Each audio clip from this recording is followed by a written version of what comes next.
Sir, Jafar Latif sir, say one to few words in this audience. Please, sir. মঞ্চে উপবিষ্ট অতিথিবৃন্দ এবং আমার সহকর্মীবৃন্দ, আসসালামু আলাইকুম। ডায়াবেটিস হলে প্রথম যে কথাটা সবার মাথার মধ্যে স্ট্রাইক করে যে খাওয়া বুঝি বন্ধ হয়ে গেল। এটা এমন একটা ঔষধ, বলবো যত খুশি খান, যেখানে খাওয়া বন্ধ নেই, খাওয়া চালিয়ে যান। করোনা 1000 বছর থেকে তো আমরা খাই, সুতরাং টক্সিসিটি সেই লেভেলে যদি ধরনের কিছু না থাকে তাহলে আমরা এতদিন খেয়ে বাঁচতাম না। সুতরাং করোনা সেই অর্থে সেফ।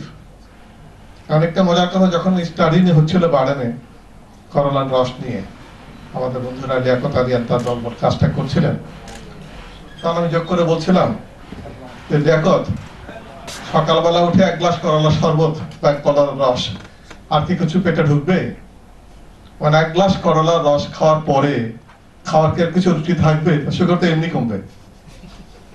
সুতরাং করলার রসে কমিয়েছে না করলার রসের মধ্যে কোনো ইনগ্রেডিয়েন্টে সুগারটা কমেছে, দুটি রাখার বিপদ আছে আমার।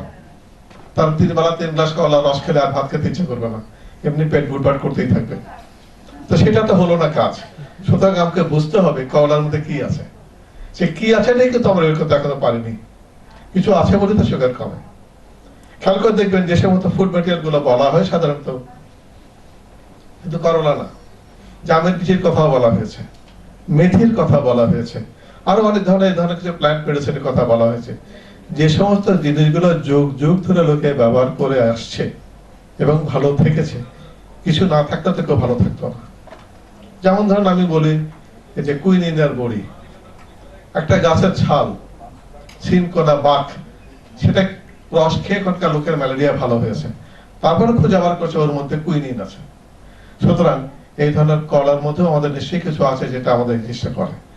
আমি শুধু একটা কথা আপনার সাথে যে কথাটা বলেন, অবশ্যই আমরা প্রেসক্রাইব করতেই পারি, পেশেন্টকে সাজেস্ট করতেই পারি।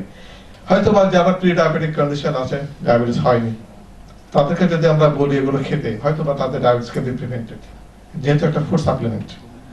বা যাদের মাইল্ড ধরনের ডায়াবেটিস আছে, খুব বেশি নিউট্রিশনাল অ্যাডজাস্টমেন্ট যথেষ্ট মেটফর্মিন দিতে হয়, তাদের ক্ষেত্রে হয়তো ওই করলা কাজ করলেও করতে পারে, কিন্তু করছে কিনা সেটা কিন্তু দেখতে হবে।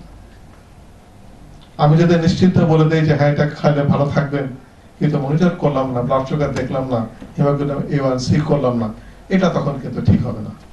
সুতরাং যুগ যুগ ধরে যে জিনিস ফুড সাপ্লিমেন্ট হিসেবে ব্যবহার হয়ে আসছে, খাদ্য হিসেবে ব্যবহার হয়ে আসছে, মনে ধরে নিতে পারি এটা টক্সিসিটি তেমন নাই, কিন্তু অ্যাজ এন অ্যান্টি ডায়াবেটিক এফিকাসি সেটা অবশ্যই আমাদেরকে নিজেদের পেশেন্টের ক্ষেত্রে পরীক্ষা করে দেখে আমরা দিতে হবে। আপনার সবাইকে ধন্যবাদ।